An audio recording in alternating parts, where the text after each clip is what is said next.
Eta 2010ean formakuntza bat eduki genuen, eta batez ere formakuntza horren oinarria izan zen, amesten hasi, nolakoa nahi dezue, zuen eskola izatea. Eta orduan hor bai ikusi genula, askotan errepikatzen zen beldur garrantzitsuenetariko bat zela aniztasunaren trataera egoki bat edo aniztasunaren trataerari erantzun on bat ematea. Bai aurreko urtean, Fontanen eskutik, maila eman geniola marko berezi bat. Sartu ditugun gauzak izan da momentu bereileko momentua, momentu horretan markatzen dugu egunean zehar ze helmuga bete behar dugun, astean zehar ze helmuga bete behar dugun, beti umeen beharretara egokituta helmuga horiek, eta aurkezten dugu eguna.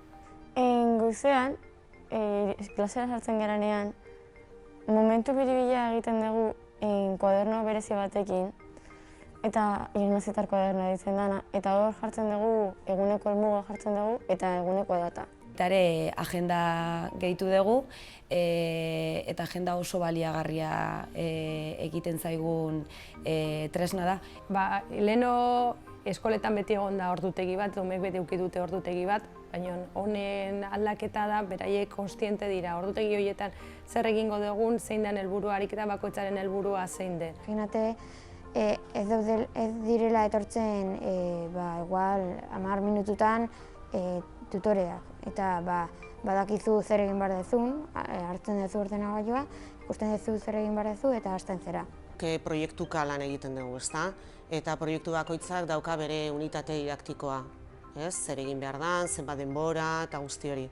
Autonomia lantzeko eta berrikuntza guzti honek ekarri diguna izan da, etapaka jarri behar izatea unitate horiek. Ariketa desberdina daude fase bakoitzaren barruan eta horrek ematen dio bere ikasketa prozesuari ibilbide bat. Proiektuan 4 fase daude. Lehenengoa abiapuntua da, bigarrena ikerketa, hirugarrena prebentzioaren garapena eta laugarrena elkarbanatu fasea. Ekintza guztien amaieran autobelaketa bat bezala egiten dute. Beraiek ez dira kontziente, autobelaketa hitza ez dugu erabiltzen, baina bai beraiek begiratzen dutena da nola ea bete duten helmuga ala ez. Jartzen dute musika lasaia eta gogoratzen dugu helmuga eta idazten dugu momentu bakoitzean egin dugun ondo, gaizki edo erdizka. Gero jartzen dugu asteazkenetan eta ostiraletan eguneko momenturiko berena eta beste egunetan zer hobetu nahi dugu eta zergatik eskerrak eman nahi ditugu. Eta gero azkenean helmuga bete dugun edo ez, eguneko helmuga.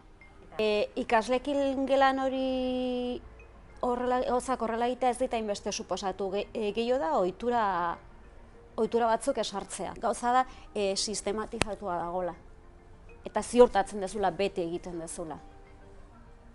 Eta beraiek eskartzen dute. Asko aberasgarriagoa da ikasleentzako seguru, beste lan egiteko modu bat daukagu. Beraien artean, orden ez hainbeste zelako mugitzen, baina erlazioak asko aberasgarriagoa dira, beste 1000 gauza egin daitezkelen egiten ez zirena.